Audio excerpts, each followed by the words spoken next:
বছর দেশ স্বাধীন হয়েছে, 56 বছর। এই 56 বছর কিন্তু জাতীয় সঙ্গীত, জাতীয় পতাকা, জাতীয় সার্বভৌমত্ব কোনো কলঙ্কিত হয় না, কলঙ্কিত হয় নাই।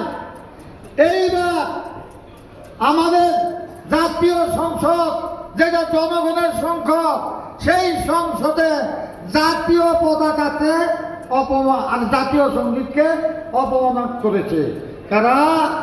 সেই 71-এর রাজাকার, সেই 71-এর রাজাকার যারা মুক্তিযুদ্ধ চাই নাই, দেশ চাই নাই, সেই 71-এর রাজাকার।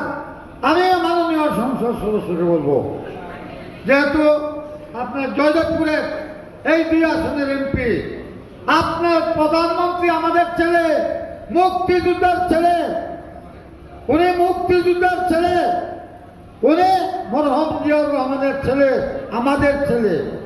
তাকে বলবেন এইটা যথাযথ ব্যবস্থা নিতে, তা না হয় 71-এর মতন 75-এর মতন আবার আমরা গর্জে উঠবো। হয়তো বয়স হয়ে গেছে, ছাড়বো না, ছাড়বো না। তাই আপনাদের কাছে অনুরোধ, জামাত থেকে দূরে থাকবেন। আমাদের মরহুম দেশ নেত্রী, আমার গণতন্ত্রের মা বেগম খালেদা জিয়ার পা চেটে আজকে যে সব কথা বলে দেশ সম্বন্ধে, এইটা করে আমরা মেনে নিতে পারি নাই, আমরা মেনে নিতে পারি না। আমাদের সন্তানরা মেনে নেবে না, আপনারা এই 14 আর 16 কোটি মানুষ মেনে নেবেন না।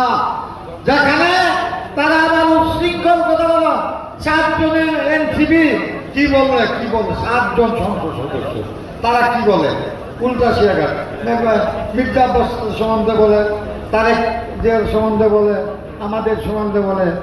এই যে রাখেন কথা বলতে চান না দিলেন, এই যে করে এটা প্রতিবাদ করতে হবে। যেমন 19 মার্চ গাজীপুরের থেকে আশ্চর্য বাবা, আপনার তো জন্ম হয় নাই, এই গাজীপুর থেকে সংগ্রাম শুরু হয়েছে, এই যোধপুর থেকে সংগ্রাম শুরু হয়েছে, সহস্র সংগ্রাম। আর এই গাজীপুরের মাটিতে এবার শেষ হয়েছে ছয়দানা। যেমন জয়দেবপুর রেলগেট থেকে শুরু হয়েছে, এইটা আবার 15ই ডিসেম্বর এই ছয়দানায় শেষ হয়েছে। তাই আপনারা বেশি ফালাফালি করেন না, আমরা এখনো মরি নাই। ট্রেনিং এই অস্ত্র জমা দিয়েছি, ট্রেনিং করে জমা দেয় নাই। তাই আমরা অনুরোধ করব, দেখেন কথা যে 5টা খোঁজাই আছে, আমার অনুসারী যদি সময় পাই কোনো দিন, কেন এমপি সাহেব যাবে আবার সংসদে, আমার কাছে চড়ই করতে হবে।